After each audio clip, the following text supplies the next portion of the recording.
Olá, nesse vídeo aqui a gente vai conversar sobre um sintoma muito frequente na mulher, que é o ressecamento íntimo, o ressecamento vaginal. Você já sofreu de ressecamento vaginal em alguma época da sua vida? E agora, você sabe o que pode ser feito a esse respeito? Então fica aqui comigo nesse vídeo que eu vou dar dicas de como você tratar o seu ressecamento íntimo. Vamos entender um pouquinho o que é o ressecamento? A nossa vagina, ela tem uma lubrificação normal, ela tem uma umidade normal. E essa umidade, ela é produzida por micro-organismos que vivem nessa região, que é a nossa microbiota vaginal. Além disso, a gente tem glândulas nessa região, como as glândulas de Skene, como as glândulas de Bartholin, que elas produzem essa secreção e deixam a vagina mais úmida. Então aqui eu vou desmistificar um conceito que a maioria das mulheres tem, de que o ressecamento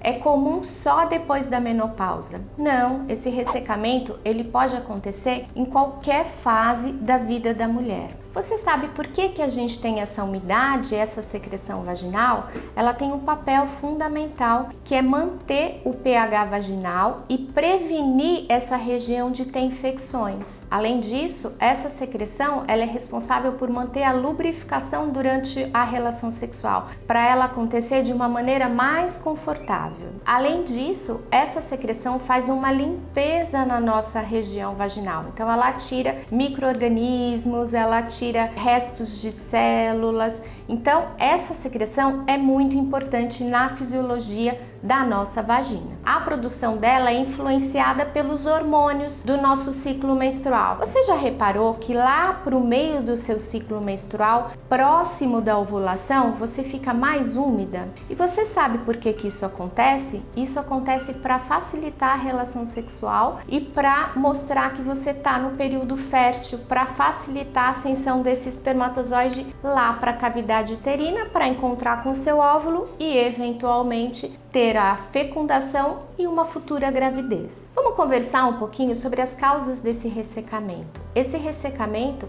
ele pode acontecer então pelas alterações hormonais e não só na menopausa não. Lógico que na menopausa a gente tem uma diminuição do estrogênio e com isso uma diminuição da produção da lubrificação naquele local. Então a parede vaginal ela fica mais seca, ela fica mais propensa a ter infecções. Mas não é só na menopausa. Você sabia que no pós-parto a gente também tem uma diminuição desse estrogênio? Na amamentação, quando a mulher está amamentando, ela tem um aumento do hormônio prolactina, uma diminuição do hormônio estrogênio, que também causa esse ressecamento vaginal.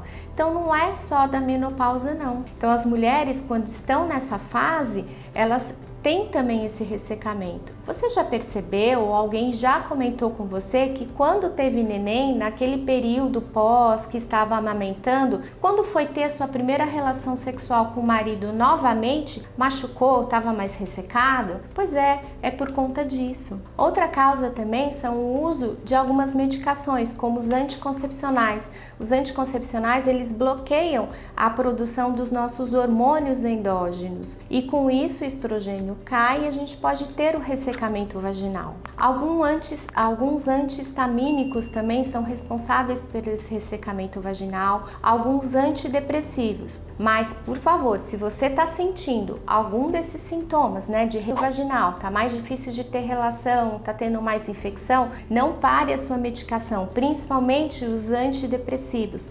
Converse com seu médico para trocar por uma outra medicação que tenha menos esse efeito. Outra causa também é uma doença autoimune chamada síndrome de Sjögren. A síndrome de Sjögren, ela afeta as glândulas responsáveis pela lubrificação do olho, do nariz, das nossas glândulas como um todo. Então essas mulheres, elas produzem menos lubrificação nessa região e com isso elas podem ter menos lubrificação vaginal também. E você sabia que alguns produtos químicos, eles também podem dar ressecamento? Por exemplo, o sabonete que você usa no banho é um sabonete próprio para a região íntima? Não! Você sabia que o sabonete em barra, ele tem o pH mais alcalino e o pH da nossa vagina é um pH ácido. Então, se a gente usa um sabonete alcalino, que são esses sabonetes em barra, sabonetes de glicerina, mesmo alguns sabonetes líquidos que não têm um pH neutro ou um pH ácido, você pode causar esse ressecamento vaginal. Além disso, o uso de alguns perfumes, alguns cremes na região vaginal também podem ser irritativos para essa região, mudando o pH vaginal. E sabe aquela ducha íntima que muitas mulheres fazem depois de uma relação sexual? Ela não pode ser feita. Por quê? Porque na nossa vagina existem vários micro-organismos. A gente tem uma microbiota vaginal que é responsável por manter o pH vaginal fisiológico naquela região, protegendo contra infecções. Se você faz a ducha vaginal, você retira essa proteção natural da vagina e com isso você altera o pH vaginal, podendo causar ressecamento. E existem causas relacionadas ao seu estilo de vida. Você toma bastante água? Você mantém uma boa hidratação do seu corpo? Não? Pois é, você pode estar causando aí um ressecamento vaginal sem saber a causa. O ideal é que todas as mulheres elas tomam de 2 litros a 3 litros de água por dia. Eu sei que é difícil no começo para quem não está acostumado, tomar 1 litro já é muito. Mas começa agora, vai aos pouquinhos, que daqui a um mês você já vai estar tomando esses 2 a 3 litros de uma maneira natural e sem esforço. Além disso, mulheres fumantes têm alteração na circulação e com isso na produção de muco, na produção de lubrificação para a região vaginal. Agora vamos ao que interessa, e o tratamento para o ressecamento. O tratamento depende muito da causa. Por exemplo, se for uma mulher na menopausa, o que a gente tem que fazer? A gente tem que dar reposição hormonal para essa mulher, hormônio, estrogênio, para que ela comece a ter uma produção adequada de lubrificante, de umidade naquela região vaginal. Se for uma mulher que tem essa doença autoimune que a gente conversou, que é a síndrome de Sjögren, ela tem que tratar a doença, a síndrome de Sjögren, para a gente conseguir melhorar essa lubrificação vaginal. Mas e a gente pode usar alguma coisa além disso para melhorar a lubrificação nessa região? Sim, existem hoje em dia no mercado os lubrificantes vaginais. Não é aquele lubrificante que a gente usa para manter relação sexual, não. Existem os lubrificantes hidratantes vaginais feitos de ácido hialurônico para a região vaginal. Não é qualquer ácido hialurônico, ele é específico para essa região. Além disso, evitar o uso de produtos irritantes. Então, se você for trocar o seu sabonete, use um sabonete íntimo de pH neutro ou ácido na região vaginal. Não use mais o sabonete em barra, porque você pode estar piorando essa lubrificação e essa umidade na sua região vaginal. E mantenha um estilo de vida saudável, não fume,